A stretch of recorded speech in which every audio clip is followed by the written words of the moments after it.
It's the 31st of October, 1846, and you are 3 miles from the top of a mountain pass. 3, after 2,000 miles. And it starts snowing. 87 people left Illinois with you. 39 of them are about to die up here. Almost none of them will be killed by the mountain. They will be killed by a shortcut, sold to them by a man who had never walked it. Welcome to the Donner Party. You should have taken the long way. 6 months earlier. Springfield, Illinois, April 1846. You are farmers, with children, grandparents, and 23 wagons of furniture. There is exactly one rule. Cross the Sierra Nevada before the snow. 5 months to cover 2,000 miles. That is comfortably enough. You are 22, and you just married into the biggest family in the train. Remember that. It is the only reason you are alive at the end of this. Fort Laramie, somebody is passing a book around the camp. It's a travel guide, written by a lawyer named Lansford Hastings. It describes a shortcut south of the Great Salt Lake that saves hundreds of miles. Here is what the book does not mention. When Hastings wrote it, he had never been on that route. Not once. He did eventually ride it, on horseback, going the other direction, without a single wagon. He crossed the desert part in 30 hours, on a fast horse with nowhere to be. You will cross it with oxen dragging 4,000 pounds of furniture. 2 men on the trail send warnings back. Do not take the cutoff. About 300 other immigrants take the shortcut that summer. Most of them get through. You are just the slowest ones on it. The first problem is a mountain range called the Wasatch. There is a canyon full of boulders and a wall of trees. So you make a road with axes. 16 days, 36 miles. At the end there is a hill, and you are so sick of cutting that you go over it. It takes 12 teams of oxen to drag a single wagon up that hill. 1 wagon at a time. A year later, Mormon pioneers clear the canyon you refuse to cut. In a few hours, you have lost a month. On the one trip where a month is the entire margin. Then you come to the salt. Hastings left a note. 40 miles of dry drive, 2 days and 2 nights. 13-year-old Virginia Reed writes it down in a letter a year later. Quote, 40 miles without water or grass, I think it was 80. She was right, it was 80. 6 days on salt with no water and nothing for the animals to eat. The oxen go mad with thirst and run. Some of them are never found. You lose more than 30 head of cattle and 4 wagons in one crossing. The shortcut that was supposed to save you 300 miles. It was 125 miles longer than the road you left. Not shorter. Longer. That is the whole story of this video in one number. 2 wagons tangle on a steep sandhill. A driver called John Snyder starts whipping the oxen. James Reed tells him to stop. Snyder hits Reed with the whip handle. Reed pulls a knife and stabs him. Snyder is dead in 15 minutes. They vote. They do not hang him. They banish him. He rides out alone and unarmed, which everyone understands is a slower hanging. His stepdaughter Virginia sneaks out and gives him a rifle and food. Being thrown out is about to save his life, and everyone else's. October 31st. You reach a lake below the pass.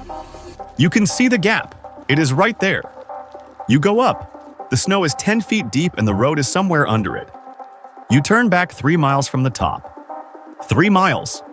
Behind you are 2,000 miles. Ahead of you is about 100. The pass closes. You build cabins out of whatever you have and you wait.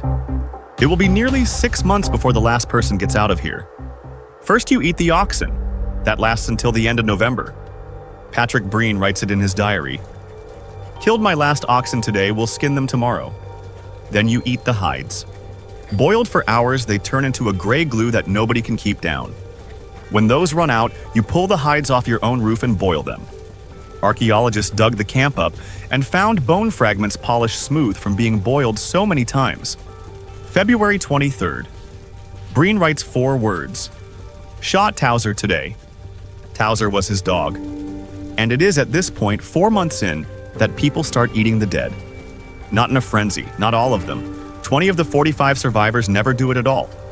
Historians who study this have a colder observation. If they had started sooner, more of them would have lived. December 16th. 17 people decide to walk out. 10 men and 5 women on snowshoes made from ox bows and rawhide. They take 6 days of food. They are out there for 33. They are the first to eat their dead, faces turned away from each other, crying. 2 of them are Miwok men, Luis and Salvador, sent up by a rancher to help. They refuse to eat human flesh.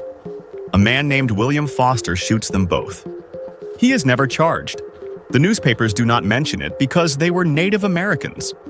7 weeks later, Foster comes back up the mountain as a member of a rescue party. Of the 17 who set out, 7 arrive. 5 of those 7 are the women. 8 of the 10 men are dead. And you did not go. Obviously, you did not go. In 1990, a professor put this next part in a peer-reviewed journal. 57% of the men died, 29% of the women. In the age range from 5 to 39, half the men died and 5% of the women. Of the 35 who died at the lake, 14 men were gone by the end of January. In that same period, not one woman had died. Not one. 16 men were traveling alone, with no relatives in the party. 13 of them died. Every adult man who survived that camp was a father, sitting with his own family. It was not strength. Strength was actively killing people.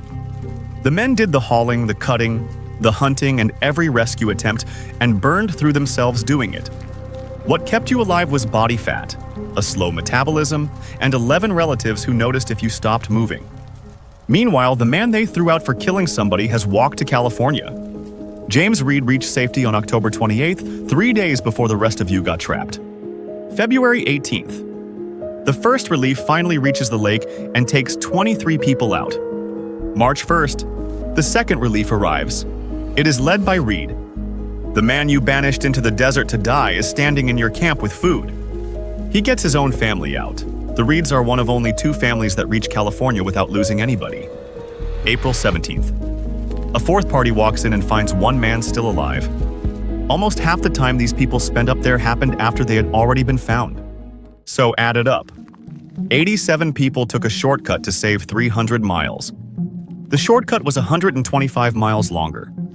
And that month is the entire difference between crossing a pass and living in the snow beside it for 6 months. 39 people died, 48 lived.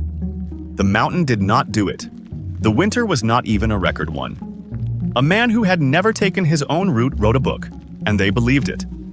And you? You never volunteered to scout the canyon.